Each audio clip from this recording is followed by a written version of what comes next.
All right. So we're live here with David Ewing Jr. He's an author, historian extraordinaire. I think he's a linguist. One of my favorite topics with you, Dave, is hearing you kind of break down language, hearing you break down history, and how all of that stuff kind of goes together. So I'm really excited about getting you to talk through a little bit of history with us here today. How you doing today, man? I'm fine, thank you, Solomon. Yeah, I like your American accent. Yes, and the thing is, yeah, history is a very big issue. We could talk about anything. There's too many different topics to talk about, and I don't know what type of an audience you have or what interests them. So I will let you ask the questions, and I will do my best to let you know about anything that you would like to know, or from what I might know what the answer could be. Yeah. So go ahead, ask as you wish. So one place I really want to start. So it's a couple of things I want to get to, but I want to start with one of the things you said in a previous conversation we were having. So can we start with the Bible, right? And in general, religions in general. So all the Abrahamic religions, where do they come from? How do they come about? And what are the Bible, and what's the etymology of like the Bible and the Quran and the Torah? Okay, now the thing is, I'm one of those people that I believe in something like, if somebody is going to turn around and say this man has done a murder, I'm going to turn around and say, is there cameras? Is there evidence for this? And this is the kind of thing that I will look for. So now when it comes to the Bible, yes, unfortunately, there's going to be people who are going to be screaming now. Because you're in America, I'm surprised Elijah Muhammad or whoever these people are in the Nation of Islam and everywhere else, that they have not spoken about this. That's why I find it very strange that I think I'm one of the few people who has globally spoken about this. Now, this is one of the biggest frauds that I would say in Islam and in Christianity and in Judaism. Now I'm going to send you pictures. I wasn't going to send pictures. Okay. So now the thing is, because I want people to understand, yes, many people think the Bible is in English. It is not an English book. If you are in France, you will not read it in English. You don't understand English.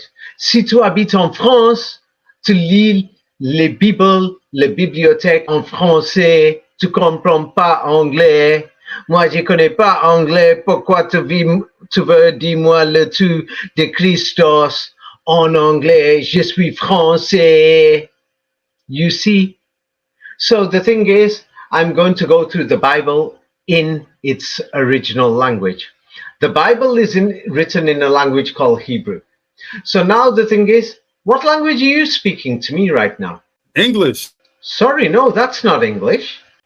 It's not? That's American. What is this? Oh. It's American. Okay. It's different from mine. I'm sorry, but it's not English. So now why did I say it like that? I will explain to you. Now, what many people don't know is I'm not talking about Arabic, what people speak on the streets. Now, the thing is, the Bible, if you are the Old Testament, is basically in exactly the same language as the Quran. Now, many people don't say this. That is one of the crimes of many of these professors and other people. Now, the difference between the Bible and the Quran is Snoop Dogg and me talking. It seemed like Will Smith will say, no, getting jiggy with it. Now, getting jiggy with it is English, but it's just a different type of English. Yeah. Ice Cube. Yeah. I mean, that's English. Yeah. Easy E. That's English. Yeah. I'm Easy, the one they're talking about. You see? That's English. Yeah, but the difference is he's pronouncing it different. So now the truth is the Bible and the Quran is actually in the same language. And then there's another thing. They're just using a different style handwriting. That's all. So somebody's going to say, that's Hebrew, that's Aramaic, that's Arabic. Sorry, it's the same language, but they pronounce it different. In Australia, they pronounce it different again. You see? And then on the streets in England, everybody, people pronounce things in different ways. Yeah? It's like when somebody says, "What's going down, yo?" Is that English? I mean, what does it mean, what's going down? Why can't you Yeah, say, it's slang. what It's is English, going but down? it's slang. Yeah, so you're right. I mean, what do you mean, what's going down? I mean, why can't you say what's going left? You see? So, yeah, when you see your friends, why don't you say, "What's going left, bro? I'm going right, bro, tonight." Yeah. So the thing is, actually, the truth is, the Bible and the Quran basically have the same words, but they're different dialects. And it looks like Arabic is more of the original. So now the thing is, what they don't tell you about the secret in the Bible is, many people will say, if you look online, they'll say that Muhammad is in one or two places in the Bible. But I have a book called Jerusalem is in Europe. In that book, I've gone through it. Muhammad is in many places in the Bible, that his story is in the Bible and his followers are in the Bible. I'm sorry if people don't like it, but I'm very sorry, it's there. Now, the thing is, they've lied about the history. I could not find a man called Muhammad or the Prophet Muhammad living in the deserts of Arabia 1,400 years ago. That history is a lie. If you read my books and see many of my other works, you'll find it. We'll do it. We'll do videos about this if there is a demand. People leave comments and say, "Hey, Solomon, get that David on and say, show the proof." So now here is the Hebrew in the Bible, and this is how the word Muhammad is written there. You could write it how you want, like the locals, like Muhammad or Mehmet or Mehmet or however, or Muhammad or Muhammad or however you want to. So now if you open up the Bible, so now I'm going to open up the Bible in many places, not one or two, and I'll go through it pretty fast, and then people could see it themselves, that they can open up these books and look at the Hebrew. Now, the first picture, I've just sent you a picture. That's how Muhammad looks like in the printed Hebrew, in the Bibles, in the Bible manuscripts. Now, the oldest Bible manuscripts really are 1,000 years old, they will say, but they're lying because it's in print Hebrew, so it's only about 400 years old, 300, or even 200 or 100, and it's been modified. So the Bible's not old. But now we got a problem. This Muhammad, whoever he is, yeah, they're telling us he was an Arab in the deserts, but now the evidence shows maybe he was an European from Europa, Europa. That's where original Arabia is. So now here is the book of Joel in the Bible, chapter 3, verse 5 in the Bible. So now what they've done is, can you see the name? It says the word Muhammad there, and they've just spelled it in a weird way. Oh, they've translated the word Muhammad. What does the translation say? Muhammad. They've translated it under the red. The Muhammad is there in Hebrew, and they've translated it to say what word? My what? All right. Yeah, hold on. Let me look. So in red, and let's see, Hebrew and English, Mahmed. Hold on. Let me see. I'm scrolling down. It says. The above photo shows in red and my possessions. Yes. So now here, it's like I'm the translator. I am a Christian, so I don't want people to know that Muhammad is here in the Bible. So you know what? I'm going to translate his name to say anything. So in this chapter, some translations say my possessions. So now the thing is, that translation should actually say, because you have taken my gold and my silver, and you have taken my prized Mohammedans into your temples and palaces. So here is the Bible telling the story of the followers of Muhammad. Instead, they've translated it as God's prized Mohammedans are God's possessions. So whoever these Mohammedans are, or Muhammad, they are the prized people of God. Can you see it? I do. That's one. Go ahead. That's not enough evidence. One verse ain't enough. Don't worry, I got many verses. We'll go through them all before you make a judgment. It's because the thing is, I'm not here to preach. I'm just going through the history, and what I found is I show that it's suspicious. Me, I'm not interested if you want to follow the Bible or the Quran. I'm interested in showing the history. So I showed the book of Joel. So now here, even many of these Muslim preachers, so-called amazing, excellent ones, none of them mention this. It's like a conspiracy. It's like they don't even want you to know. If they wanted Islam to spread, they would be telling the world this, but they're not even doing it. That means there's a conspiracy at the top, that these religions, they cause these conflicts, they collect money in churches and mosques. Now here is the book of Lamentations in the Bible, chapter 1, verse 10. Yes, have you received it? And here they've translated the word Muhammad, and they've given it a different meaning. In the last place, in this translation, it said Muhammad was God's possessions, prized possessions. Who is it this time? What did they translate it as this time? Let's see. This time it says Muhammad means her pleasant things. Oh yeah, we can invent things. So they're inventing it. So Muhammad here, it means her pleasant things. But if you take it back to the original, you'll notice that a war is going on in the Bible.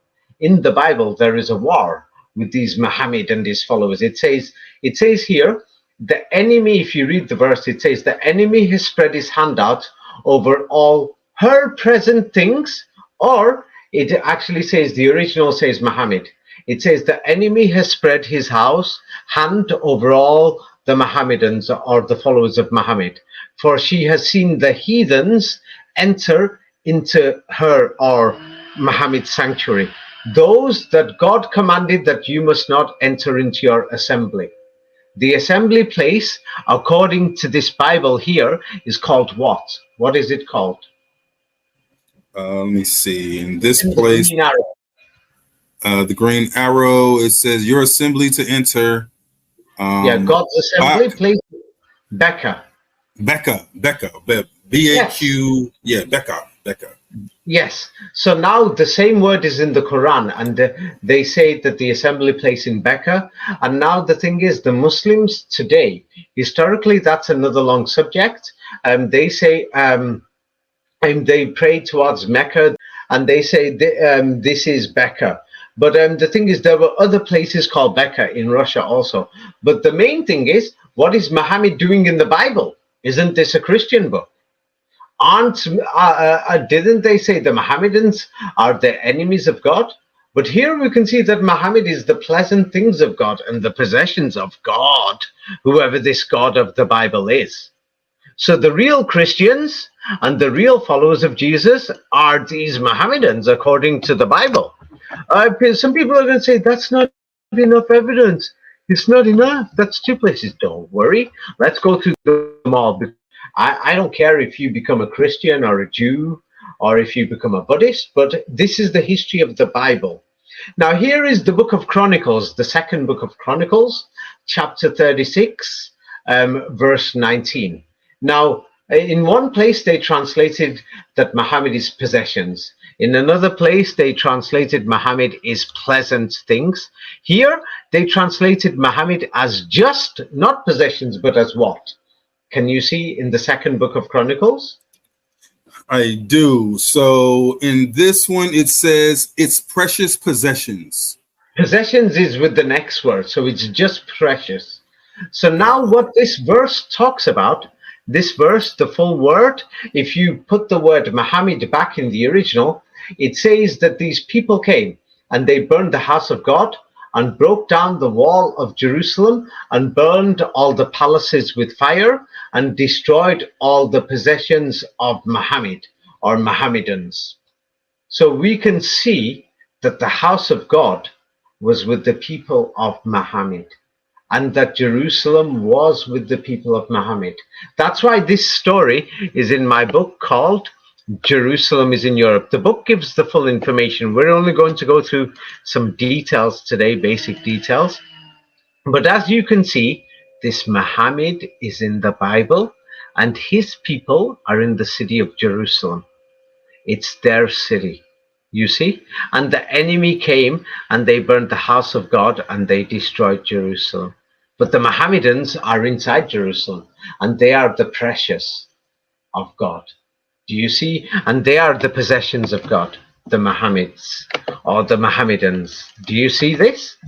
I do. This is the Bible, and they're hiding it. If you can read Hebrew or Arabic and understand it, you can see it.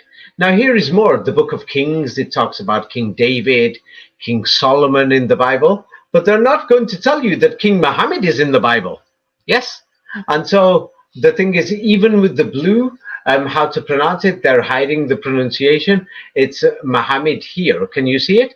And here they've translated Muhammad to be what word under the red? This time. Pleasant.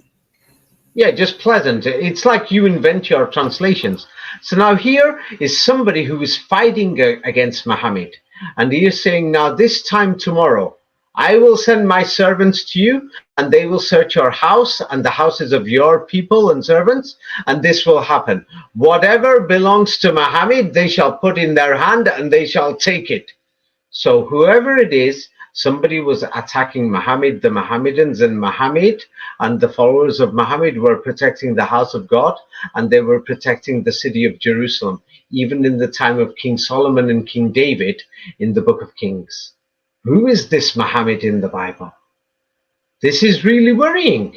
Why does nobody know this history? Why don't even the Muslims mention it? That means that the Muslim history is a lie, and they are telling lies. Because why are they not mentioning this? You see this? It's a conspiracy. Total conspiracy. You see? Are you beginning to see something is wrong? That they're hiding this? Yes. It's not just in one or two places. Even the greatest of Muslim preachers, Ahmed Deedat, only showed Muhammad's in the Bible once. And this other guy called Dr. Zakir Naik, he's only said it once. I mean, I like their preaching. They were intellectuals. That if the Muslims want to say, hey, David's pointed this out, I want to be like those preachers or even greater. Now, if somebody wants to compare me to a secular researcher, there's Dr. Anatoly Fomenko. He's shown some of this, but even he didn't show all this, which is suspicious, many people would say. So now let's talk about, people talk about there's going to be a new temple in Jerusalem, and many Jewish people want to build it, and many evangelical Christians, they're talking about this temple of God, and Ezekiel prophesied it. Now here is the book of Ezekiel, chapter 24, verse 25. Here they've translated the word Muhammad into a different word. What do they say Muhammad means this time? They've just invented the meaning. What do they say he is this desire time? Yeah, Muhammad is just a desire. So if Muhammad's a desire, we could turn around and say Jesus Christ is your dream. And we could say that the Virgin Mary is it's like saying Muhammad's a tomato, Jesus Christ is a banana, the Virgin Mary is a tomato, inventing translations, hiding it. Do you see? So now, but here is another thing. It shows there was a war going on, that the children of Israel, Muhammad must have been the children of Israel in Jerusalem, and they were fighting the opposite side. And it says here, and you, the son of Adam, and they've translated it here. It says Adam, have a look, and you, the son of man. It actually says the son of Adam. Can you see Adam? Can you see? But they've hidden even that in the translation. And they said, not on the day when I take from them their stronghold. Yes, somebody's threatening them, and their joy and glory, and Muhammad, I will take Muhammad from their eyes, and from their life, and from their sons and daughters. Now, who is making these threats? In the Bible, these things. Yes, and this Muhammad is the beautiful one of God, and he's in the book of Ezekiel. So it means there's something wrong with Judaism and Christianity. Now, here is the book of Isaiah. Here they've translated Muhammad, this time again in a different word. What if they translated it as in chapter 64, verse 11 in the Bible? Isaiah. All right. So in Isaiah, it's translated as things or pleasant things. Yeah. So they're just inventing it. And so now the house of God, they're going to say it's somebody else's. But here, God's beautiful house, our holy, beautiful house, where our fathers praised you, is burnt out with fire, and the Mohammedans are destroyed. So in the previous things we're seeing is somebody is threatening we're going to destroy Muhammad and the house of God, and now they've actually done it. So this means the followers of Muhammad, even at that time, at the time of the Bible, must have been the followers of God, and they were protecting the house of God. This is what it shows me as a historian. I'm not religious here, you know. I mean, I've got friends who are Christians and Jews, you see. So I'm not on anybody's side, you see. But the thing is, they're inventing the translations. Like here is the Book of Lamentations, book 2. And so this is a long verse, but so first I'll send you the verse. They've translated Muhammad as, what do they say Muhammad means here this time? Let's see. In Lamentations, it says Muhammad means pleasing. Yeah, you know, yeah, it's like we could change it tomorrow. It's like they could invent meanings tomorrow and say Muhammad means the enemy. You see, it's up to you. And then, you know, people read the Bible and they just go to church, sing, and they think, oh, I've just had a nice day. Oh, these Muslims are the enemies. Oh, Muhammad's and all this. But anyway, here is the translation. So here, now let's see who is Israel. It says God has done this, and then God has drawn back his right hand from the enemy. And then, so that's why the enemy attacked Israel and burned Jerusalem. And then God burnt like a flaming fire against Jacob and destroyed everything around. He burnt Jacob, so Israel and Jacob, and God became like an enemy, and his right hand is standing like an enemy, and God slew all the Mohammedans. He slew in the tent of the daughter of Zion. So the Mohammedans are Jacob, they are Israel. Do you see? Are you beginning to... So you're saying the Mohammedans are Israel? Yes. Because the Mohammedans, isn't that what Muslims say when they stop you? They always stop you and they say things like, hey brother, salam alaikum, hey brother, and you know, and they touch your hands and they shake hands. That's something, brother, peace, and all these things they say. And don't they say Jesus was a Muslim? Don't they say Muhammad was a Muslim, King David was a Muslim, Moses was a Muslim? They're saying all these people were Muslims. And now in the Bible, we've got this strange story of Muhammad, and Muhammad's the precious one of God. And now let's check Muhammad's ancestry according to the Bible. Let's check this out. Yes, now the house of Israel. Yes, now let's see who is the house of Israel and who is inside the house of Israel. Ezekiel does all these prophecies that people say are to do with 666, and Revelation came after it. And here they've translated the word Muhammad as, what does it mean here? All right, let me see. Let's see if it came through. All right, so the last one I got in Ezekiel. The last one I got is Ezekiel. Is that what you're talking about? Yes, this one is Ezekiel now. Before we finish Lamentations. So it's desire. Yeah, Ezekiel chapter 4, verse 21. But the shocking thing is Muhammad's in so many places. Now here it says, speak to the house of Israel. I'm not sure if God is telling Ezekiel or an angel to tell Ezekiel. So God is now commanding the Israelites. And this is what the Lord says to the world. You will see that I'm going to destroy the Muqaddas. You boast and you are arrogant. And Muhammad, the house of Israel, Muhammad is the delight of the eyes and of your soul and your sons and daughters of Israel. Do you see? That God is going to destroy Israel. You know, always God's fighting with Israel in the Bible. Yeah, you notice this, saying that you betrayed God. Yes, so now the thing is, this is a message to the children of Israel, the house of Israel. Now the Israelis at that time were boasting and arrogant, and Muhammad was the delight of Israel, of their eyes and their soul. Can you see this? Yeah. Read it if you want. Yeah, it's God who is saying, speak to the house of Israel. This is what the Lord says to the world. You will see that I'm going to profane the sanctuary. You know, Muqaddas. Yeah, it means God's house. And then it says, the house of Israel, you are boasting, you are arrogant. And Muhammad, he is the delight of your eyes and your soul. And your sons and daughters that you have left behind, I'm going to kill them. Yeah. Now, the thing is, it's strange that this God is a killer in the Bible. Yes. But the thing is, unfortunately, yeah, these stories, I don't know why God wanted to kill them. But the house of Israel, that the delight of Israel was Muhammad. He was the main one. He's the delight of their eyes and their soul. Have you seen it? No, I see it.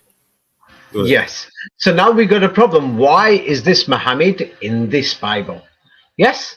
And so the thing is, then there is battles that the Israelites are having with Egypt. And I mean, why is this Muhammad there anyway? Isn't it supposed to be a Christian religion or a Jewish religion? Now, here is the book of Hosea. Yes. And here they've translated Muhammad to mean what this time? In Hosea, it means valuables. So you can see they're inventing things. They're lying. One, why are they lying? Because they know it's the end of Christianity and Judaism. It's the end. Those religions are finished. Bye. Yes. So the thing is here. Now, when you read this, it says, indeed, they are gone because of destruction. The children of Israel. It says Egypt will invade Israel, will gather them, and Memphis will bury Muhammad and all these people for their money and silver, and nettles shall possess them, and thorns shall be in their tents. So God's going to destroy Israel. He's going to send Egypt to invade. What is Muhammad doing inside Israel? You see, Muhammad was one of the children of Israel according to the Bible. Do you see what this is? This is really worrying. And then, this is the only one that, I think the Nation of Islam have pointed out, and the only verse in the Bible, from the book of Solomon. Yes, in chapter 5, verse 6, what have they translated Muhammad to be this time? Let's see. In Song of Solomon, Muhammad is lovely. Yeah. You see, they're lying. One, when you are a police officer or a detective, Columbo, Columbo, you first check, yes, the evidence and the motive.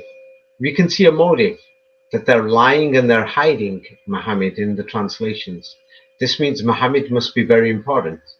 So now, according to this, here Muhammad is described in the book of Solomon.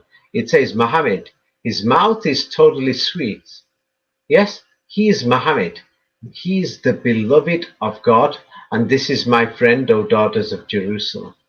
This is the beloved of God, one of the beloveds. I mean, Christ was a beloved, so was King David, so was Moses. I'm not into religion. Religious people will make it big and say, oh, Jesus was the beloved, or Moses was the beloved, or King David was the beloved. God loved these people so much. And some people will say Abraham was his beloved and his friends. But here we can clearly see that Muhammad was one of them, and he must have been the children of Israel, that God is telling you that he is one of the beloveds and he is a friend of God to the daughters of Jerusalem. Can you see this? Is it clear? It is. It is. I'm nowhere near finished. Let me just show. It's all over the Bible. I mean, the thing is, so it shows that what you call it, Christian, the Bible is actually a document of Islam, and they've modified it and hidden it from original Islam. Now, here is the book of Hosea, chapter 9, verse 16. What is Muhammad this time? Who is Muhammad this time? He's the darling in Hosea. Is it becoming a joke? Can you see now there is a crime here and a motive? Can you see it? Can you hear it? So in the translations, they've taken the word Muhammad and just kind of put in these descriptions of people and things to hide what they were talking about. Yes. So if you're hiding something, it means you're lying. If you're lying, it means there's a crime here. That means that if you are doing this so much, it means you're afraid. And that means the truth must have something to do with Muhammad, you see. And that will bring you to the Quran. So this is the reason why they're hiding it. Now, in the book of Hosea, chapter 9, verse 16, now the thing is, Ephraim is one of the children of Israel. Now, this is what the book of Hosea says, or Hosea, however you want to say. It says, Ephraim, the children of Israel, from that tribe, Ephraim is one of the 12 tribes, is struck down and their root is dried. And then it says that these grandchildren of the children of Israel, they shall have no fruit, even if they can, and I will kill all the babies, or the Mohammeds in their stomach, the future Mohammeds. So this was at that time. You must have heard of Ephraim or Ephraim, yes? From one of the 12 tribes of Israel. Yeah. And all of their children from that tribe are called Mohammed. That's what the Bible is saying. It's saying Ephraim, that what do you call it? In their wombs is Mohammed. From their children, somebody wanted all of these babies dead. And from there came Mohammed. So Mohammed is from the children of Israel. He's not an Ishmaelite. That's another lie. And Arabs are not Ishmaelite. The word Arab actually just means rabbi. And they've lied. There is no such thing as an Arab race. They just made it up. You see, there's many more places people will find Muhammad. And the thing is, what is it doing there? Muhammad is from the children of Israel. They lied. And so if this Muhammad was a prophet of God, yes, so even the Muslims are lying, trying to justify it. He was an Arab and things like this. We can clearly see he's from the same bloodline. Now, the thing is, when we check this out, we will find the conspiracy of religions, how they're abusing people. Now, here is in the book of Lamentations, chapter 1 this time, verse 11. What have they translated Muhammad to be this time? All right, let's see. The next translation we have, Muhammad is their valuables. Yeah, and as you see, there's many words there that they haven't translated in the Bible. There's many words that they don't give meanings to. Yes, and they can you see the question marks? Yeah. Yes. So the thing is, that verse, whatever the meaning they've given our translations, even I couldn't figure it out. But the thing is, it's very strange that we're finding Muhammad in the Bible. Now, this is actually worrying. It's totally worrying. And the thing is, if anybody has a look at old Hebrew and the writings, it's like if people study my books, like Jerusalem is in Europe, then they will see that something is actually wrong.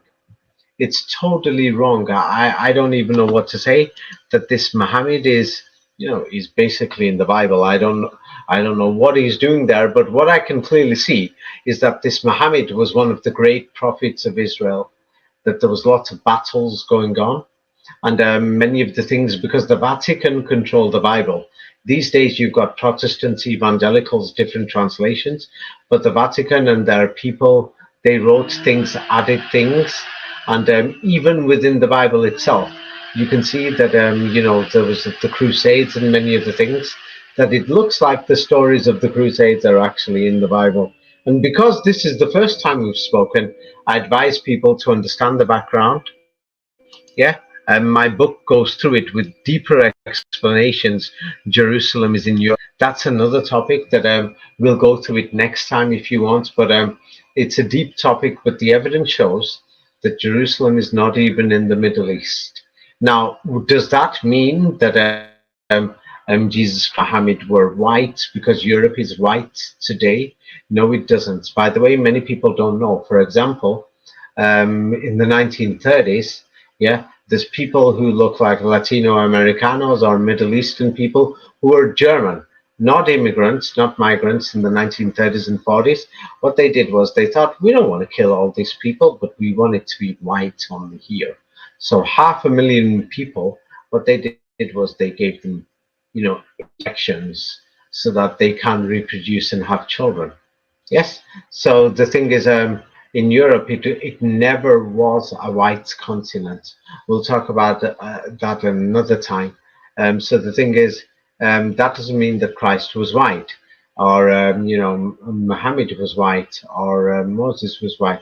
The reality is, the colors could be anything, because and within the family people could have married. But evidence shows that Europe was mixed before the 1950s. that they turned it into a totally white continent by the 1950s. Before then, there were other races, but they basically got rid of them with the nationalism in the late 19th century, and many unfortunate, sad things happened, unfortunately. Yeah? But what do you have to say about this Muhammad being in the Bible? I mean, All isn't right. this totally worrying? It is. So I'm trying to put it together, right? So I'm trying to make it make sense and digestible for my brain. So essentially, and help me understand, essentially what you're saying is the original in the Bible, the people that they're talking about, there's a war against the Muhammad and his followers, and somebody is going to war against them, trying to kill them, right? Do we know who's trying to kill them? When you said basically, I'm trying to say, I will make it a bit easier for you to see. I will let you decide. Let's say if you're reading the Bible in Hebrew, yes, if you're reading in Hebrew, yes, this Muhammad, yes, here it is in original Hebrew, his name is there. This time they've translated Muhammad as lovely. Now, when you read this, here is the original. I mean, it's in Hebrew. I mean, you can't hide it. Is Muhammad the enemy, or is he the friend of God, or is he one of God's chosen people? He's a beloved that God's even telling the women, hey, I like this guy. What do we see here? Is Muhammad an enemy, or is he one of the best friends of God, according to this Bible? Right. According to what you sent me, it says Not that me. my beloved. Not what I sent you. You can check this. Check online now in Google. The Book of Solomon in the Bible, chapter 5, verse 16. Check it in English or Hebrew, and you will see that they've hidden the word Muhammad, but it's there. Now you can see Correct. they've hid it. But is this Muhammad, is he God's friend? Is he one of God's chosen people? One of God's beloveds or not? Yeah, it says my beloved, this lovely, and yes, he all together. And so the lovely is Muhammad. So the evidence, does the evidence show that the lovely here is Donald Trump or George Bush? No, it's Muhammad. So being Lieutenant Colombo. So now, yeah, I will call you Lieutenant Colombo. Yes. So Colombo, yes, from your investigations, what does the evidence show? That the beloved is one of the chosen of God. Yeah, is it Muhammad, or is it Donald Trump? No, it's Muhammad. It's definitely Muhammad. Yes. So now when you're doing an investigation, there's lots of murder and destruction going on here. Yes. And so the thing is, there's people who are fighting, and you know that when there's murder, destruction, and war, people are going to change things in the Bible. But from the evidence that you could see, yes, what do you call it? Is Muhammad in the Bible, and are people fighting these Muhammads for their money and their silver? Here is the book of Hosea, chapter 9, verse 6. You tell me, Lieutenant Colombo, what the evidence shows. Don't tell me what David says. Don't tell me what your neighbor says. What does the evidence show?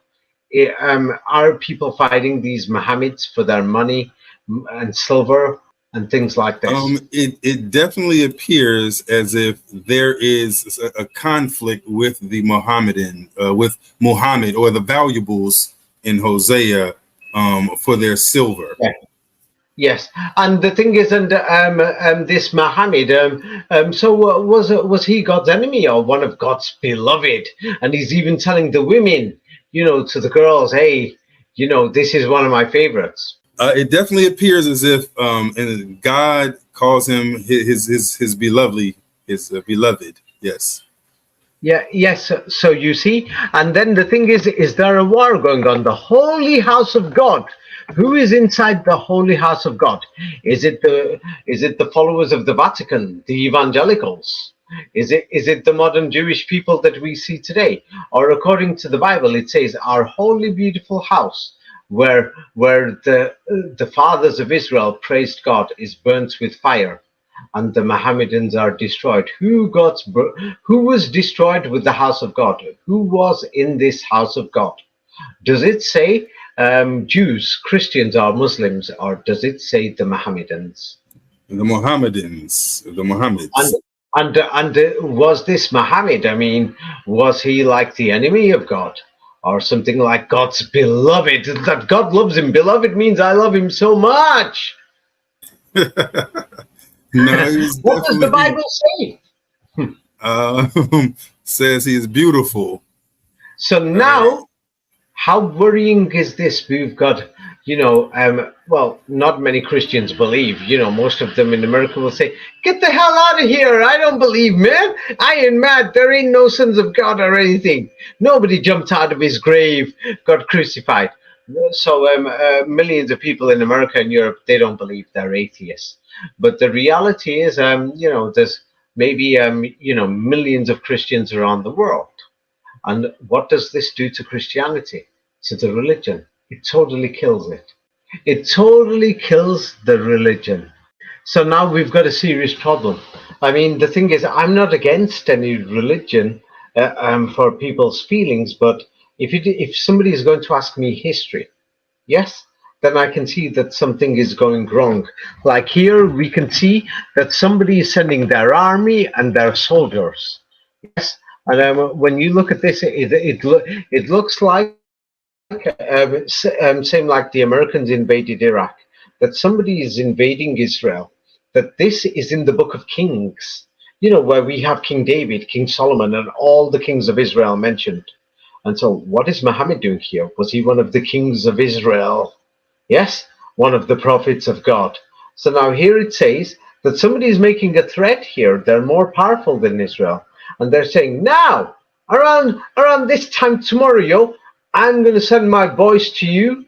They're going to search your bargain house and the houses of your boys. And this will damn happen. I'm telling you, this has happened. Whatever belongs to you, to this Muhammad, they're going to pick it up and they're bringing it and they're going to take it, yo. That sounds like the Vatican, during the Crusades. And that's another problem. When did the Crusades happen? Wasn't the Book of Kings supposed to be thousands of years ago? And Muhammad was, in the Dark Ages, but then the Crusades happened only, 500-600 years ago. So we got a problem. They're lying about the entire history of the world. But now we got a new problem. Who are these people who are fighting the beloved of God? And now they've sent in their army and they're robbing them. That God must have loved them, that they must have been rich, but they're getting robbed. You can see they're taking their gold, silver, and they're, it seemed like the Americans walked into Iraq. Many soldiers, they robbed jewelry, they robbed cash. They did a lot of rape. Unfortunately, many of them did this. There were many good soldiers who reported them. There was many things like that. But the thing is, this is what happens. I mean, they were invading Israel. I mean, this is the Bible. This is the book for Israel. This is the book for Christianity. Doesn't this change world history? Lieutenant Colombo, come on, speak up. You're speaking to a Senate committee here. Yeah. I mean, what do you get paid for, Colombo? We're paying you a salary, $1 million a year. You're working for the FBI. Come on, Colombo. It definitely changes the mainstream interpretation of what's going on in the Bible, and the connection between the Bible and the Quran. Right, and Muhammad. And also, I think you pointed out, it definitely brings into question like the official timeline as to when things were happening. Yes. Right. And if we can get to the bottom of this, it will end all conflicts. It's because for no reason people are fighting about people who lived long ago. I mean, I'm not against Jesus Christ. I'm not against the Prophet Muhammad. I'm not against the Prophet Moses. But these people aren't here today. I mean, why do we have to make enemies and hurt each other? And people are fighting online, debating, and many other things. I mean, we can look for evidence. But of course, if it's George Bush is going to turn around and think, is there any oil there? In Texas, there's oil. There's no oil in Israel. We don't want to invade that place. There's no oil there. I mean, Iraq, we'll just say they did September the 11th. Yeah, I mean, there's money there. I mean, it's the same thing here, that they're just going there like gangsters. They're mugging these people. They're robbing them.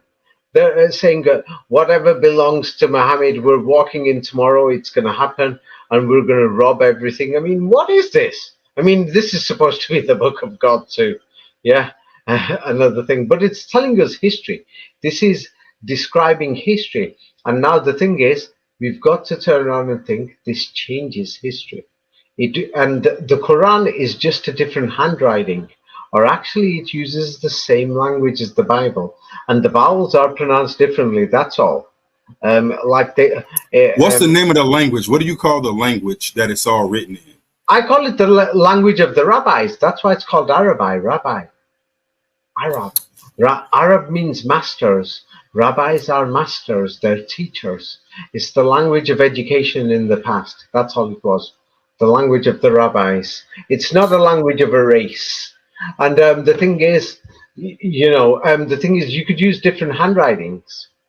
You see, so they modified the handwritings. That Hebrew, by the way, we're looking at is actually print Hebrew. I'll have to go through the fraud of the printing press next time. If you have time one day, we'll make a video on the printing press. When you see that, you're going to think, oh my God, it's one of the biggest frauds ever. Because what they did is, no offense to white or black people in America, but to rob the history of the black people in America, what they did was they modified the print Hebrew. It's got a lot to do with the Bible and the print Hebrew and the history of the printing press, that they had to hide this Muhammad thing also, because the thing is, if you can turn around and say, like, let's say, for example, and if you said that, the blacks belong in Africa, in America, America's a rich country. I mean, come on, it's rich compared to Africa. Then you could turn around and say one day and saying, hey, this is not your country, you're an immigrant. Basically, it's not your land. You don't have the rights, big political rights or control over this land. But then if you actually see it from another thing and see that, if the blacks were already there, then it's their land. All right, so let me ask you this. How does that connect to Hebrew in the language? And the print, it's because in the print. How does that connect? This Hebrew is called print Hebrew. If people read my books, I've got about 20 books. They go through the history and the lies, which is very interesting. The thing is, the print Hebrew shows that the dating of the manuscripts are fake, that they can't be 2,000 years old, that they must have been written at the time of the printing press, because the books are ready for printing. It's like when I'm writing a book and I'm doing it on Microsoft Word, it means I'm doing it, preparing it. If I'm writing a book for printing, I'll do it on Microsoft Word. Whereas if it's like a written Hebrew, looks the same like Arabic. If people go through my other books, they'll find it there. But that's another thing. We'll go through the printing next time. The written Hebrew, it looks like Arabic. It's written in the same way. They use the same letters, the same alphabet, really, just different in the printing system. So then when somebody looks at it, they're going to think, oh my God, this Bible can't be older than the 16th, 17th century. And then the way the stories are modified, it means they must have completed it, the Bible by the 18th century. That means the Bible is about 200 years old. That's a major worry. I mean, the Bible can't be old. It's actually telling the stories of the Mohammedans and the fights between the Muslims and the Vatican, who they call Christians. We can actually see the fights. And then what's even worse is that these Mohammeds or Muslims are the children of Israel. And that's another scam, because if people check the history, it's in my book, Jerusalem is in Europe. If they go through it, the Star of David was on Muslim Arabic coins. Yes. Throughout the Middle East and Europe for centuries. So the thing is and not only this, the Jewish people that we see today, the European ones, they were called Muslims before the 1960s. Do you know this? No, I did not know that. So wait a minute, say it again. Yeah. The Europeans today were called Muslims? Yeah, this is shocking. Wait, let me just the European Jews. Yes, this is actually worrying. There are many people who question the Holocaust and they say, oh, a lot of the stories are fake, they've overdone it. It doesn't matter. There were prisoners and they did take them to camps. Now, whether many of the prisoners died or from starvation or from gassing, people are saying there's a lot of fraud in the history. Okay, I don't want to go into the fraud. Yeah, I accept that. Some stories are fake, some are true. But the fact is, you could read this yourself. This is from Auschwitz camps. So the Jews that they sent to the camps, what were they called? You could read this story. Read it, actually. The word commonly. Yeah, let me see. The word commonly used in Auschwitz and other German concentration camps. In Auschwitz, the distorted form of the Polish word denoting a Muslim was used. Musliman. Yeah. In the camp jargon, it referred to a prisoner in the terminal stages of physical and mental exhaustion due to all starvation. Do above. That's what they're saying. Yeah. That's what they're saying. But the reality is, yes, the Germans and other people who were involved, there was French, other things, and then these Jews that they took from Germany and Poland, they were actually called Muslims.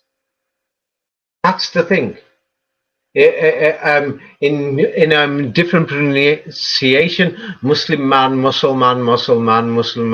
Muslim man. They were all called Muslim man. These people who were taken during the Holocaust are used as workers in Germany and everything else. Does this not change world history? Why does not anybody know that the people that the Nazis or anybody else in Europe, they were rounding up and they said, these people are Jews, they're all Muslims. Isn't this strange? Very. Yes.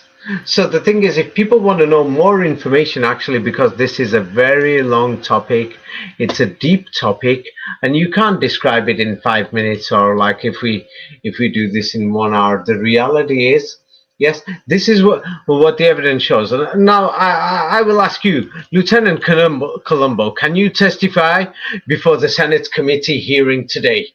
Yes.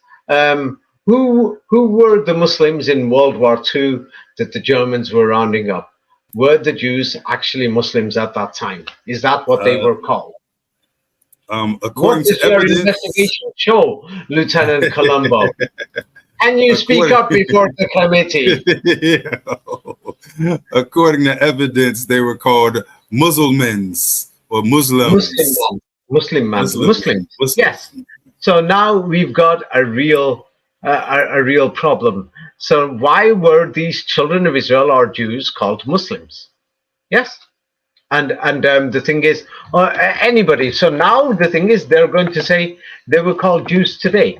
But if you were there in the 1930s and 40s, yes, you could read this here. It's like it's well known. Yes. And the thing is, Musulmaner, it means Musulman, Muslim man.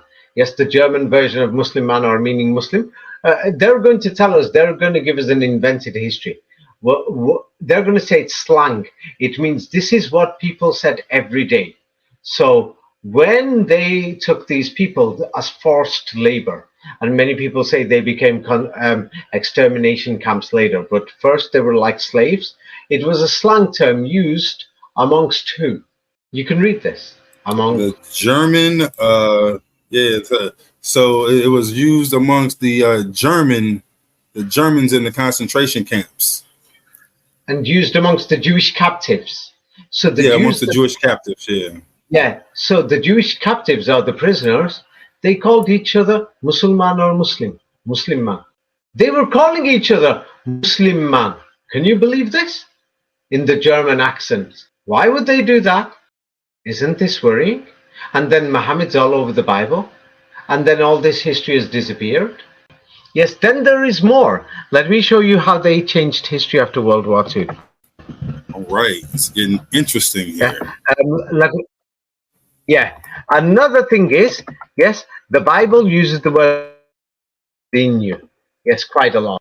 Now, what I want to know is that all. Wait a minute, it uses what word? You broke up a little bit. What word does it use? Mohammedinu. It's like when you Okay. pronounce the past tense and future tense of from Mohammedan. It's pronounced Mohammedinu in modern Hebrew, depending on your dialect. So now another strange thing is the Jews were called Muslims in Germany, Muslim man. They were called Muslim man. And then look at this: the people in the Middle East, what were they called? Wikipedia, until at least the mid 1960s. They were called Mohammedans or Mohammedans. So now the Mohammedans. Arabs in the Middle East, they weren't called Muslims. It was only after World War II that they started calling the Arabs Muslims, or they were called Mohammedans. Can you see something here now? The Jews were called the Muslims in Germany, but the Arabs were called Mohammedans. Are you beginning to see the difference here? Until the 1960s, English language writers called these people Mohammedans, the Muslims that we see today. But the Jews weren't called Jews, they were called Muslims. Can you see this now? It means they're lying about the meaning of the word Jew as well. All these things, it will take too long. The thing is, the evidence, I put it through a report for Lieutenant Colombo and for the Senate committee. Yeah, it's in my book. Jerusalem is in Europe. Yes. Hey, real quick, can you go through the meaning of the word Jew? It's got several meanings. It's like, for example, what does American mean? Does it mean white? Does it mean native? Does it mean Latino?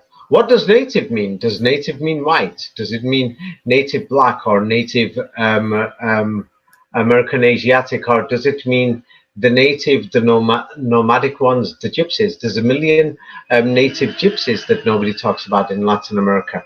I mean, what does it mean? So the meaning changes over time.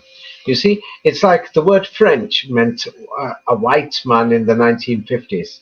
The word German became white German in the 1960s. But today, you could be, an Arab German or a Nigerian German. I mean, there's no such thing as Nigerian German. He was born in Germany. He's black. He's German. I mean, no one's got the right to turn around and say he's not, apart from some right-wing racist people. But then, they sterilized, just 400,000, Middle Eastern or colored type of people who were Germans just because they had dark skin or black skin. I mean, so who said Germany belongs to white people? Yes, that's just in the 1930s and 40s. They did, 400,000 or 500,000. And at that time, the growth rate of Germany, it means that today, just from that 400,000, there could be like 5 million. I'm forgetting there's more that they sterilized. Yeah, there should be. If they didn't sterilize and murder, yes, people with, brown skin and black skin, then Germany, even without the immigration, should have 25 million, darker skinned people. Unfortunately, the band organized these, making them sterile so that they thought we don't have to chop their heads off. We're just going to give them some type of drug injectionation so that they can't have babies, so that, that's the end of their color, because we don't want them here.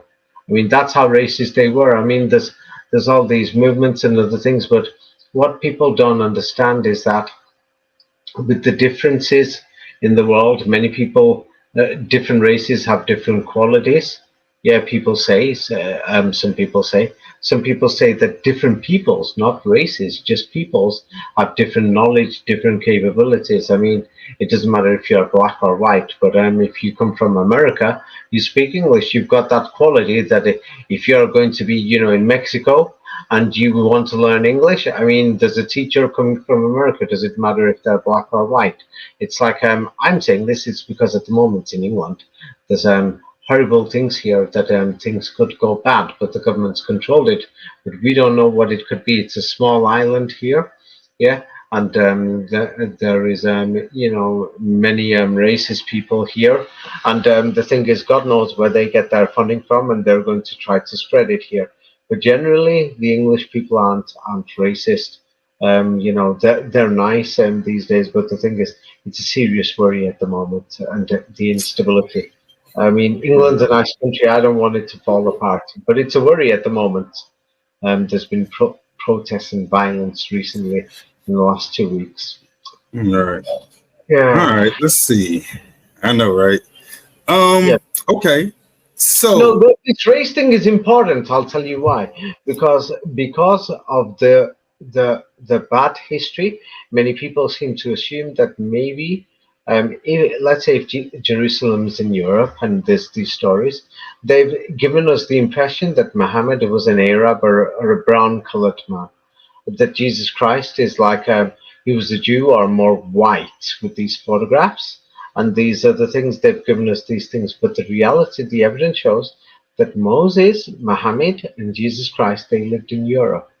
That, and another thing is that Europe wasn't white either in the past. It had all kinds of people.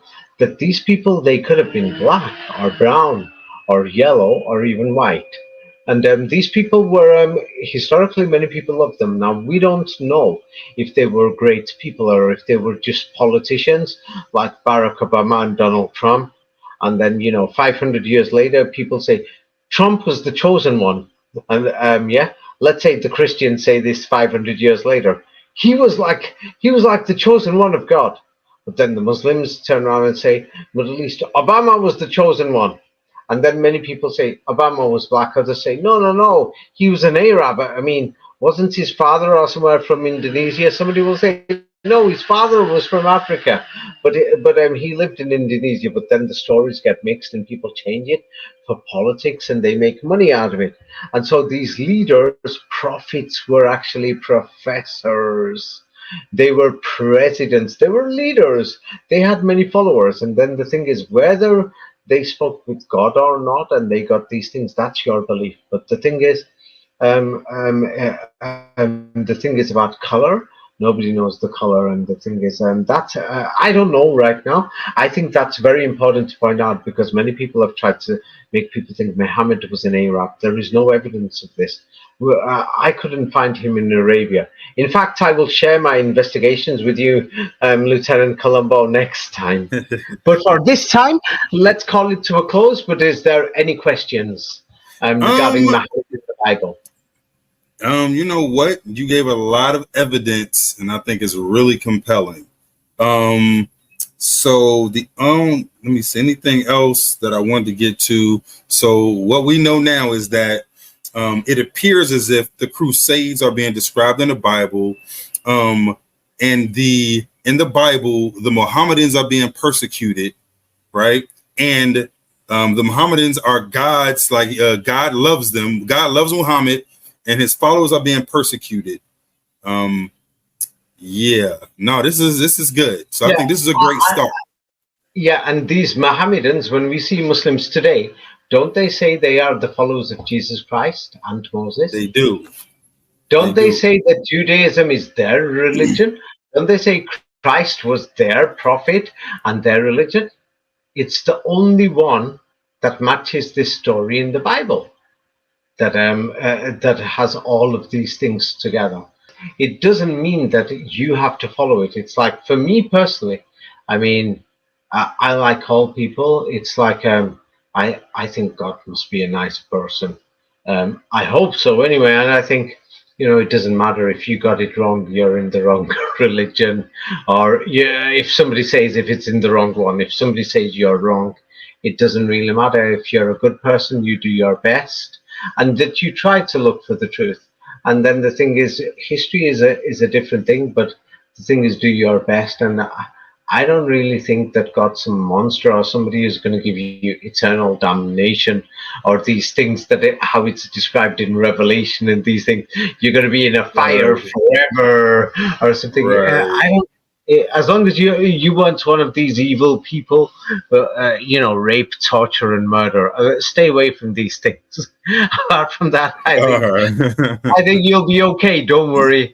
And then I advise people, don't take religion in a personal way, so that you got to, be violent with somebody or start shouting or something. It's something that the thing is, we don't know. It's because the thing is, we know politicians and politics, they lie, and unfortunately these prophets and kings, I mean King David was a king. We have King Charles in England. We have a king here.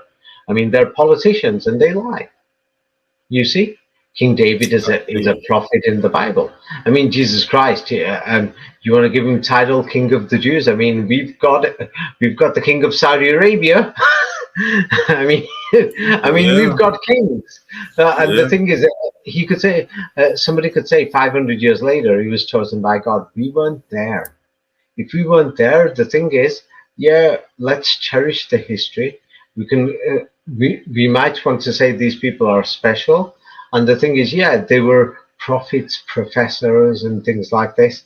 And now the thing is, did they speak with God? We weren't there. It's our belief. So I advise people don't push anybody with it and study. Yeah, go on. All right. Yeah. What? No. I was gonna say, I think this was a good opening talk, and so we'll definitely flesh out some more stuff, because we didn't even talk about what I think what you had mentioned talking about in terms of like the New World Order. We didn't get to none of that, but I think this was good. Yeah, unfortunately, yes. It's all right. We'll do it in one of the upcoming talks. All right. Yeah. Yeah. All right. So I appreciate you coming. What do you want to call this video then? What will you call it? So we're probably going to call it Muhammad in the Bible. Yeah, that's a good one. Or yeah, maybe that. Yeah, if you want, or you could. There's other things. Or the Bible is a Muslim book, or I don't know. Yeah.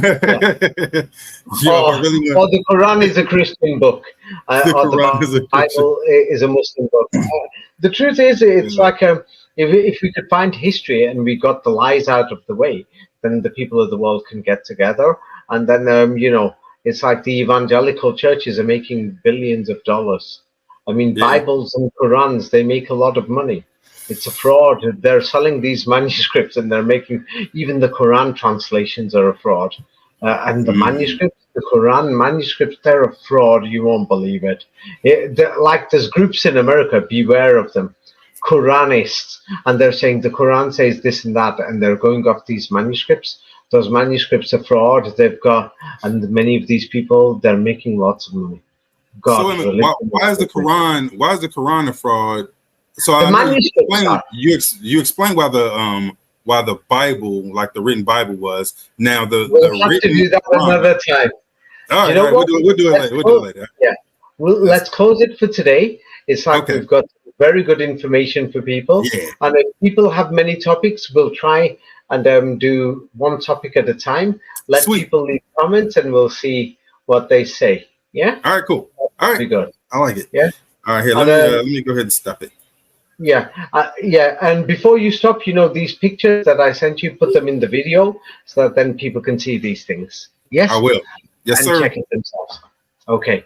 Let's leave it at that for today then. Yes. All right. Cool. Thanks for coming through today, man. This is dope. I loved it. Yeah. All right. So we'll see you next time. All right. Okay. See you next time. Okay. Yeah. Bye. Bye. Yep. Bye. Good evening.